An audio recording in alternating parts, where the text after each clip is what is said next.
పదహారవ ప్రతిపదం అసెంబ్లీ నియోజకవర్గం సీట్కే నామినేట్ చేయబడుతున్నాను.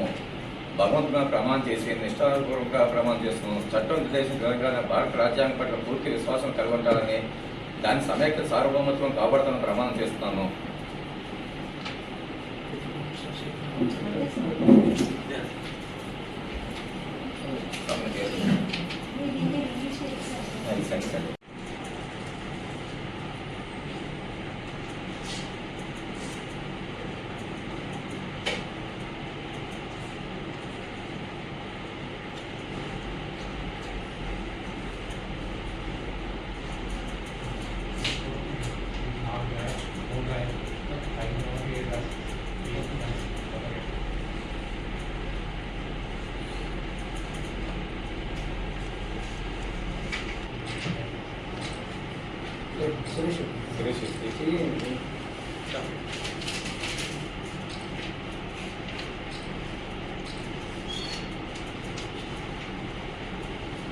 తిరుపతిలోని పెద్దలు బొత్స సత్యనారాయణ మంత్రి గారు పెద్ద ఎత్తున భారీ కాదు అని చివుకుల్లో నామినేషన్ వేయడం జరిగింది. అలాగే గెలిపినరలోని పెద్దలు బొత్స అప్పలనరసి గారు ఇవాళ నామినేషన్ వేయడానికి ఇప్పుడు వచ్చారు.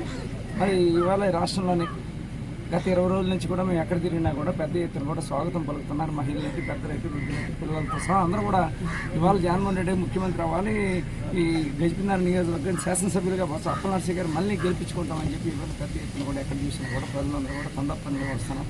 కనుక మళ్ళీ ఇవాళ సంక్షేమ ఏదైతే పేదవాడికి ఇస్తున్న సంక్షేమ కార్యక్రమాలు, అభివృద్ధి కార్యక్రమాలు అన్నీ కూడా మళ్ళీ జరగాలంటేనే మళ్ళీ ఫ్యాన్ గుర్తు పోటీయాలని చెప్పి మేము అదనం కూడా కోరడం జరిగింది. అలాగే నాకు రెండో పరికి పార్లమెంట్ సభ్యులు పెద్దలు జగన్మోహన్ రెడ్డి గారి ఆశీస్సులో పెద్దలు బొత్స అప్పలనరసి గారు, పెద్దలు ఉన్న 5 శాసనసభ్యులు 6 శాసనసభ్యులు కూడా సహాయ సహకారంతో నాకు రెండోసారి పార్లమెంట్ నియోజకవర్గం నన్ను పోటీ చేయడానికి అవకాశం వచ్చింది. కనుక మీ ద్వారా నేను కూడా కోరుతుంది ఏంటంటే ఎమ్మెల్యే గారికి ఒక ఓటు, నాకు ఎంపీకి ఒక ఓటు ఏమని చెప్పి మీ ద్వారా కోరుకుంటుంది.